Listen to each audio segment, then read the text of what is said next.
Le dernier quart d'heure de Smart Bourse, chaque soir, c'est le quart d'heure thématique et une fois par mois, nous avons rendez-vous avec les équipes de Clartan Associés pour décrypter un cas d'investissement à travers notamment le prisme de l'analyse fondamentale. Le gérant qui est avec nous ce soir, c'est Tom Schoenenberger. Bonsoir Tom. Bonsoir Grégoire. Et le cas que nous développons avec vous, Tom, c'est celui de On Running ou On Holding, je crois, qui est le nom de la société cotée, société suisse. Donc, et pour ceux qui aiment courir le week-end ou qui aiment la mode lifestyle, pour dire les choses, je pense que On, effectivement, est une des marques qui a connu une des trajectoires de croissance les plus impressionnantes dans l'univers de la basket, au départ. C'est 4-5 dernières années peut-être, Thomas. Ouais, alors tout à fait. Et d'ailleurs, je pense que vos téléspectateurs l'ont très bien vu. Donc c'est cette marque de chaussures suisse avec un look, une silhouette très atypique avec ses clouds ou ses trous dans la semelle. C'est les alvéoles, c'est ça. Grosse semelle. Tout a des grosses semelles maintenant dans le running. Oui. Avec des alvéoles, c'est ça. Et ils appellent ça des clouds. Des clouds. Ouais, Okay. des petits nuages. Ouais.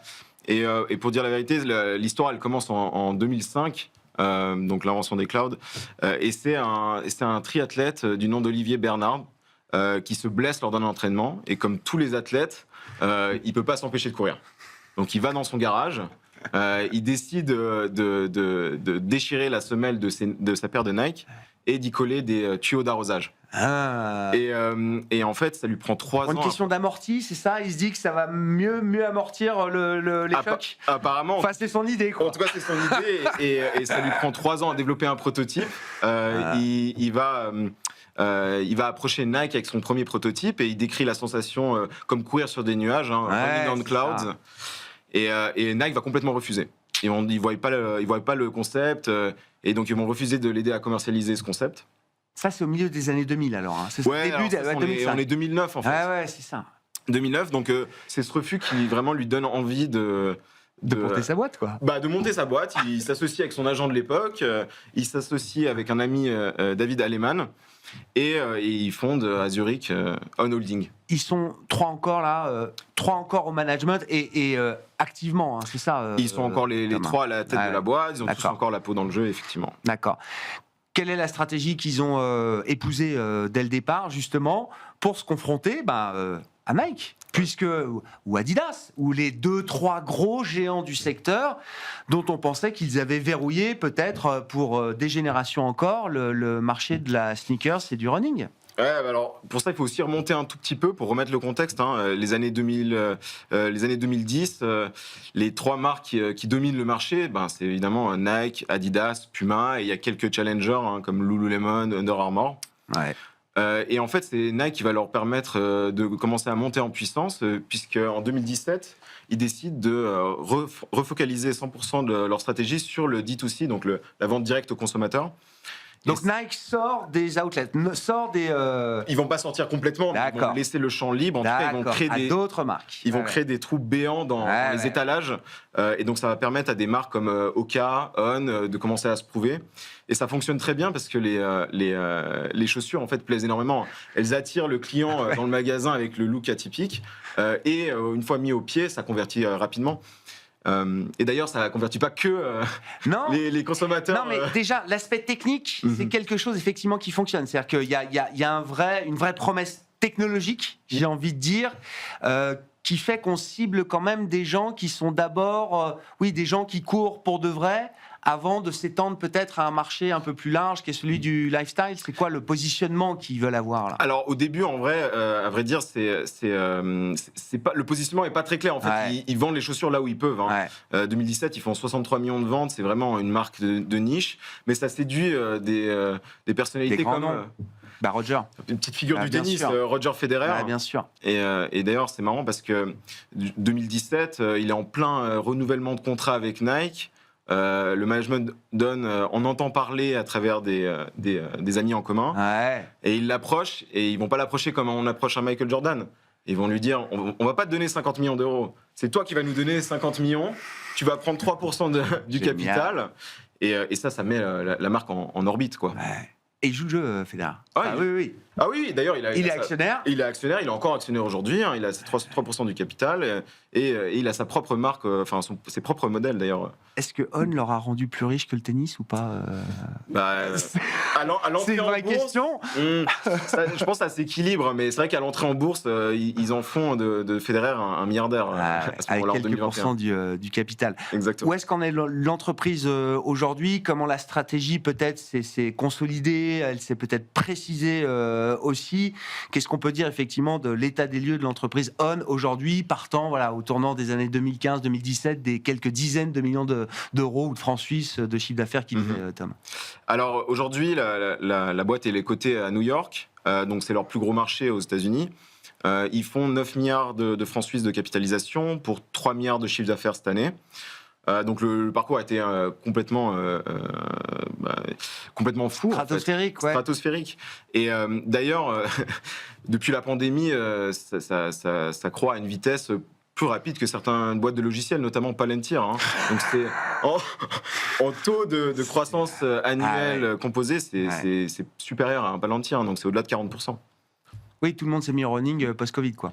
Ils ont bénéficié aussi de cette espèce de besoin de retrouver l'extérieur, l'outdoor, d'aller courir, j'imagine. Exactement. Ils sont arrivés pile au bon moment, quoi. Ils sont arrivés pile au bon moment et aussi un moment où les grandes marques ont laissé un peu de place.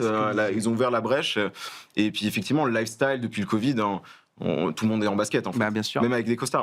Jogging et basket, maintenant, c'est le nouvel uniforme. C'est quoi les facteurs clés de succès là, dans la stratégie de On aujourd'hui, justement? Alors eux, ils ont un positionnement premium. Une paire de baskets lifestyle chez On, ça commence à 150 € et ça peut aller jusqu'à 550 € la paire. Donc ils ont une paire avec l'OEV, la marque de Bernard Arnault. Du coup, les facteurs clés de succès, c'est la désirabilité dans un premier temps. Ensuite, la performance, donc il faut apporter quelque chose, et l'innovation. La désirabilité, je dirais, c'est un peu le pricing, mais c'est aussi les égéries. Roger Federer, ils ont aussi séduit Zendaya, une des plus grandes influenceuses du moment, et aussi au niveau sportif, c'est beaucoup d'égéries. La semaine passée, Hélène Aubry, qui est une coureuse de marathon, elle a gagné le marathon de New York avec On au pied.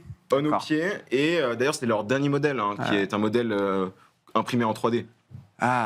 Et ça forcément ça porte la marque. Bien sûr. Il y a besoin d'avoir l'aspect performance quand même pour une marque comme celle-là aujourd'hui dans ce monde du running.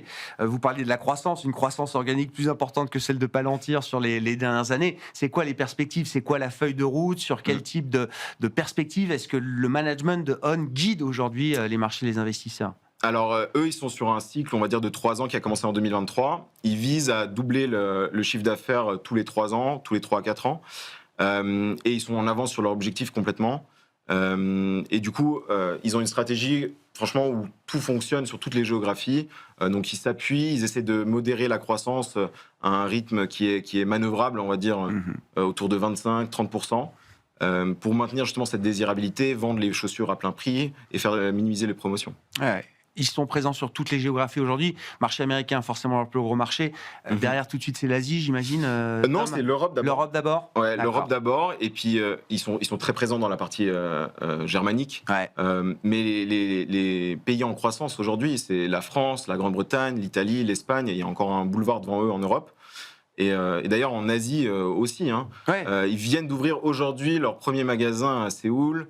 En Chine, c'est la seule marque qui accélère par rapport à Nike, qui a une baisse à 2 chiffres cette année, pour un marché du sport qui est finalement peut-être en léger repli cette année. Bon. Le point faible, c'est quoi? Parce que oui, la désirabilité, tant que ça fonctionne, etc. Mais c'est aussi un marché de mode. J'imagine, Tom, comment ils appréhendent ce point-là, ou vous, en tant qu'investisseur actionnaire, comment vous suivez cette capacité à toujours être dans le bon train, quoi? Ouais, alors évidemment, le plus gros risque avec des sociétés comme ça, enfin des business comme ça, c'est le passage de mode. Alors moi, on parle du passage de mode depuis 2021 sur On. C'est vrai. Donc eux, ils le gèrent très bien. De nouveau, ils sont très sélectifs dans les distributeurs avec lesquels ils vont être rentrés en partenariat. Et aussi, ils vont rester innovants. Donc, je parlais des chaussures imprimées en 3D, et ils continuent d'innover et d'améliorer justement aussi leur technologie de cloud. Qu'est-ce que vous aimez bien dans ce dossier chez Clartan? Et effectivement, j'imagine quand on achète du On Holding, en l'occurrence à New York, on achète de la croissance, on la paye combien, etc. Et qu'est-ce que vous aimez dans ce cas d'investissement-là aujourd'hui? Alors, je commencerai chez Clartan, on aime beaucoup la gouvernance, management. On aime les fondateurs qui ont encore la peau dans le jeu, qui ont des ambitions déclarées et très claires. Et on aime aussi quand on a une vue un peu divergente à moyen terme par rapport au marché. Donc le marché aujourd'hui, il oublie complètement la croissance au-delà de 2027. Ce qui, si on parle au management, ce ne sera pas le cas. Et il oublie que les marges vont potentiellement doubler d'ici la fin de la décennie. Savoir que eux, que On a des marges brutes qui sont du même acabit qu'un LVMH, qui sont supérieures à un Lululemon, à un Deckers, à un Oka. Et donc eux qui ont des marges opérationnelles de 20% contre On 10% aujourd'hui. Donc voilà, on a Le marché refuse de voir au-delà de 2027, quoi. Oui, aujourd'hui, complètement. D'accord. Le marché ne voit pas au-delà de 2027, ce que je comprends. Hein. On ne peut pas en faire un centre de portefeuille d'avoir des marques de chaussures, ça c'est clair. Mais pour un complément de ça se paye combien, alors, du coup, une boîte comme ça Alors, l'année prochaine, ça se paye 40 fois. D'accord. Donc c'est honnête pour une boîte qui peut faire x4 en termes de profitabilité d'ici la fin de la décennie. Nike, c'est 35 fois l'année prochaine et ils vont pas croître. Oui, je comprends. Oui, c'est pas délirant. Bon, le cas On, effectivement, à suivre de près encore pour les prochaines années. Merci beaucoup, Tom, d'être venu nous en parler. Merci. Tom Schonenberger, gérant chez Clartan Associés, qui était avec nous, l'invité de ce dernier quart d'heure de Smart Bourse.